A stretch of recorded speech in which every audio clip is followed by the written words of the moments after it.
जय श्री कृष्णा। कैसे हैं आप लोग फ्रेंड्स? आज की चर्चा जो होने वाली है बेहद विशेष होने वाली है। आज हम ग्रहों के राजा, सेनापति और ऐश्वर्य के कारक शुक्रदेव की चर्चा करने जा रहे हैं, जो कि इस समय पर बेहद विशेष शुभ अवस्था में बैठे हुए हैं। एक तो ये तीनों ही ग्रह उच्चत्व की श्रेणी में हैं। दूसरे देखिए, मंगल देव अपना राशि पर क्षमा करें नक्षत्र परिवर्तन करने जा रहे हैं।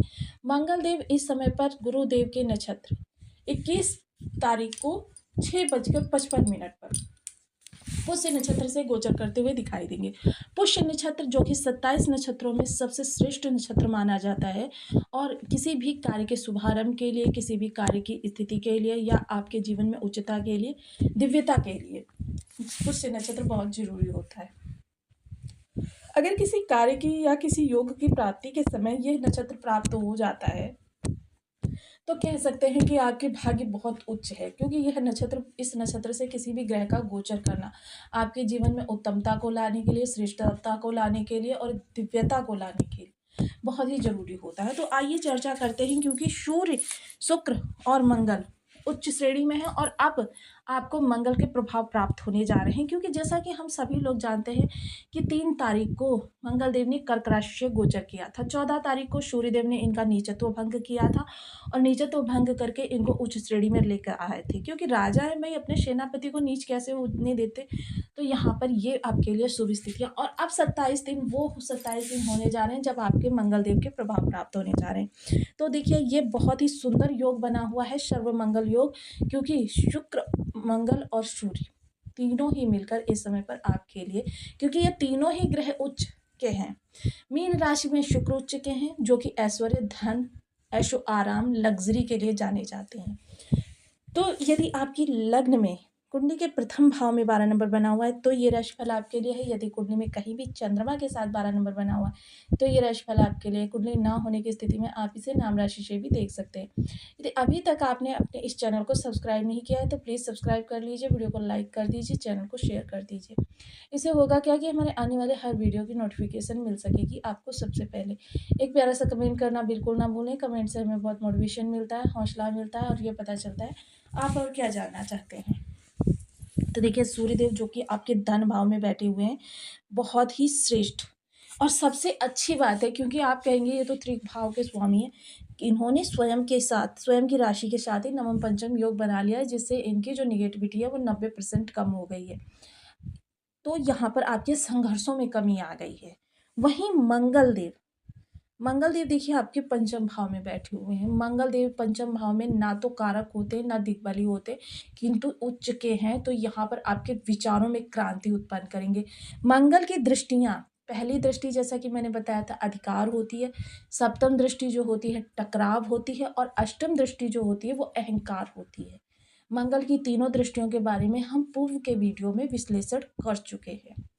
तो यहाँ पर मंगल देव सब बैठेंगे विचारों से, क्योंकि ये आपके भाग्य भाव के स्वामी होते हैं और भाग्य से अभी तक आपको किसी भी प्रकार का कोई प्रभाव नहीं प्राप्त हुआ था। भाग्य के स्वामी होते हैं और स्वयं आपके धन के स्वामी होते हैं। तो इस समय आपके धन आगमन के रास्ते प्रशस्त होते हुए दिखाई देंगे। अब आप कहेंगे कि मंगलदेव तो 3 तारीख को आ गए थे, अब ऐसा क्या ही हो रहा है कि मंगलदेव की आपको बहुत अच्छे प्रभाव देते हुए दिखाई देंगे।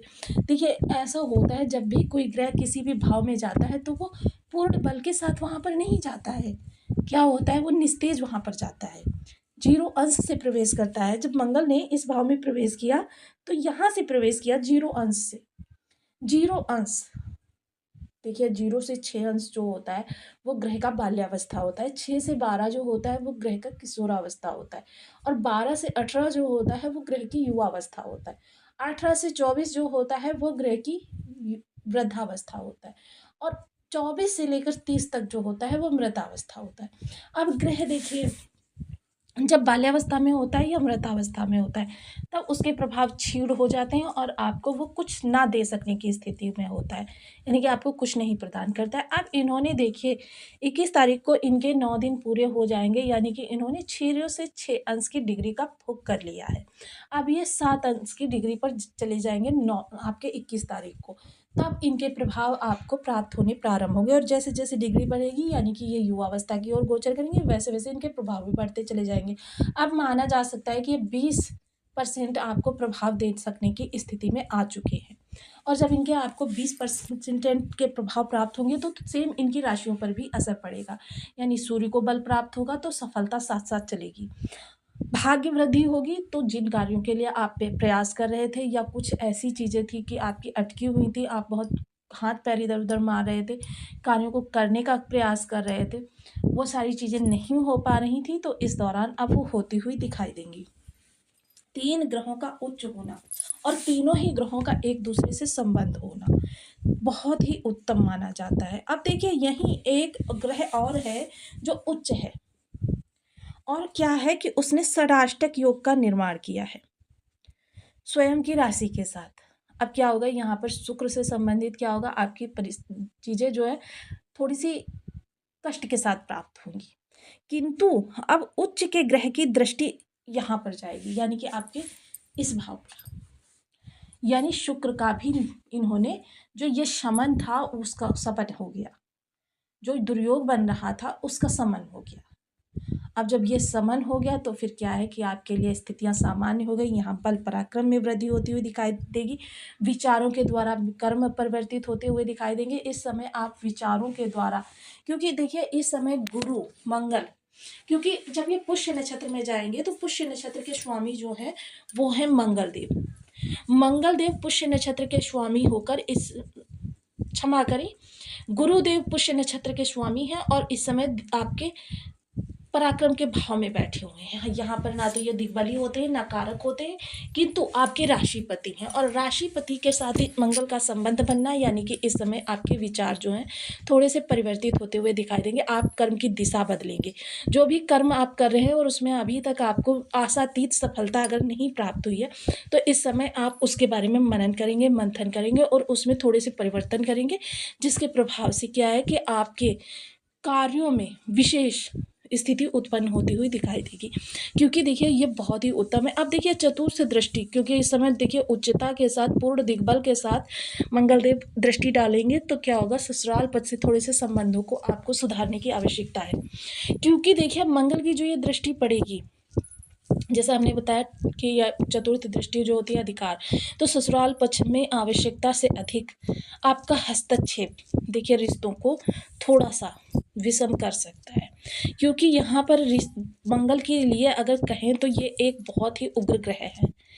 इतने ज़्यादा उग्र ग्रह हैं कि अगर इनकी अरिष्टता को के लिए कोई उपाय ना किए जाए या इनकी अरिष्टता को शांत करने का प्रयास ना किया जाए या स्वयं पर नियंत्रण ना रखा जाए तो फिर देखिए बहुत ही प्रलय की स्थिति ये ला सकते हैं। इन्हें कहा जा सकता है कि भौतिक दृष्टिकोण से देखा जाए तो ये सर्वश्रेष्ठ है, किंतु अगर इन्हें क्रूर ग्रह की श्रेणी में क्यों रखा गया है, क्रूर ग्रह की श्रेणी में इसीलिए रखा गया है कि जिस भी ये भाव में अपनी दृष्टि डालें या स्वयं बैठे उस भाव से संबंधित आपके रिश्तों को, क्योंकि प्रत्येक भाव किसी ना किसी रिलेशन को भी आपके दिखाता है, उस भाव से संबंधित रिलेशन में आपके थोड़ी सी टकराव की स्थिति उत्पन्न कर देता है। अब अगर कहें तो इस समय कौन कौन से रिश्ते आपके व्यतीत होते हुए दिखाई देंगे, हालांकि भौतिक चीज़ों में आप बहुत अच्छा सर्वश्रेष्ठ प्रदर्शन इस दौरान करते हुए दिखाई देंगे, किंतु अगर चर्चा करें आपके उन रिश्तों की, जो रिश्ते इस समय आपके प्रभावित होते हुए दिखाई देंगे, सबसे पहले संतान जो होगी उससे आपका इस समय अधिकार के कारण थोड़ा सा मनमुटाव या कह सकते हैं कि आपके कलह की स्थिति उत्पन्न होना, यही चीज़ें आपके ससुराल पक्ष में भी होंगी। बड़े भाई बहनों के साथ टकराव होगा और इस समय कह सकते हैं कि शत्रु पक्ष के साथ आपके अहंकार युद्ध की स्थिति उत्पन्न हो सकती है, यानी लड़ाई झगड़े हो सकते हैं। यहाँ पर आपको बहुत ज़्यादा आत्मसंयम की आवश्यकता होगी रिश्तों के मध्य, क्योंकि हर रिश्ता जो होता है बहुत ही उत्तम होता है और बहुत ही आपके जीवन में महत्वपूर्ण होता है। लाभ इस दौरान बढ़ेगा, सूर्य के माध्यम से प्रसिद्धि सफलता बढ़ेगी, विचारों के द्वारा आपका कर्म परिवर्तित होगा और कर्म में आपकी प्रसिद्धि सफलता ये चीज़ें सूर्य प्रदान करेंगे। जब इस सफलता होगी प्रसिद्धि होगी तो क्या होगा, शुक्रदेव आपको धन, और इस दौरान उन लोगों के जिन लोगों के विवाह के योग्य उम्र है और विवाह किसी भी कारण से नहीं हो पा रहा है, देखिए इस दौरान थोड़े से प्रयास से आपके विवाह संबंध यानी कि आपके जो ये रिलेशन आपके बनते हुए दिखाई देंगे। विवाह संबंधों में किसी प्रकार की अनिष्टता आ रही थी तो देखिए, क्योंकि मंगल का प्रभाव होता है, तो पुष्य नक्षत्र में होने के कारण यह अरिष्टता आपकी पूर्ण रूपेण कह सकते हैं कि समाप्त हो जाएगी। आपकी जो अधिकार, अहंकार, टकराव, ये सारी स्थितियां हैं, इनका प्रभाव भी बहुत ज़्यादा कम हो जाएगा। अब देखिए, बहुत से लोग कहते हैं कि हमें प्रभाव नहीं प्राप्त होते, तो प्रभाव प्राप्त होने के लिए देखिए, आप तो बहुत सी वीडियोस देखते हैं, बहुत से पेपर पढ़ते हैं, राशिफल देखते हैं। फलता क्या होता है, आप दिग्भ्रमित होते हैं, ज्योतिषियों से मिलते हैं, लेकिन क्या होता है, आपको ये चीज़ कोई बताता है कि ग्रहों का एक्टिव होना भी बहुत ज़रूरी है। जब तक ग्रह एक्टिव होगा नहीं, और तब तक क्या होगा, आपके राजयोग बनते रहेंगे और जाते रहेंगे, बनते रहेंगे, जाते रहेंगे। किंतु जब इनको एक्टिव कर लेंगे तो देखिए, छोटा सा योग भी 2 क्षण में ही आपको प्रभाव देकर चला जाएगा। ये चीज़ें जानना बहुत ज़रूरी होता है।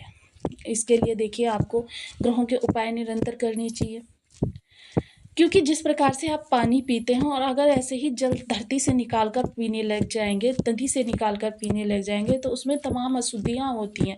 फलतः क्या होता है, प्यास तो आपकी बुझ जाती है, लेकिन जो वो अशुद्धियाँ आपके शरीर में जाती हैं, वो आपको बीमार कर देती हैं। क्या हुआ, आपकी प्यास बुझने का आपको कोई लाभ नहीं प्राप्त हुआ, और आपने कहा कि मुझे प्यास तो मेरी बुझी ही नहीं, क्योंकि आपके उसके साथ में उससे बड़ी अरिष्टता आपने आत्मसात कर ली। सेम यही चीज़ें ग्रहों के साथ होती हैं। अब यहाँ पर देखिए, एक्टिव करने के लिए भी आपको इनके बीज मंत्रों की ज़रूरत पड़ती है, या फिर कुछ ऐसे उपाय जो कभी कभी आपसे जाने अनजाने हो जाते हैं। मंगल के लिए देखिए, जिनका रसोई घर बहुत ज़्यादा साफ रहता होगा, कि कभी भी उसमें गंदगी नहीं रहती होगी, या फिर कभी भी उसमें जूठन नहीं रहती होगी, इसके अलावा देखिए सात्विकता रहती होगी, उन लोगों को तो मंगल के प्रभाव धीरे धीरे वैसे ही पॉजिटिव होते चले जाएंगे। या फिर जो लोग पीतल के बर्तनों में खाना पकाते होंगे, क्योंकि ये हमारी वैदिक काल की परंपरा है कि पहले के लोग पीतल के बर्तनों में खाना पकाते थे, उनके बिना के प्रयास के ही मंगल जो होते हैं शुभ हो जाते हैं। तो ये चीज़ें जानना बहुत ज़रूरी होता है, क्योंकि ये छोटी छोटी सी बातें हमारे जीवन में ग्रहों को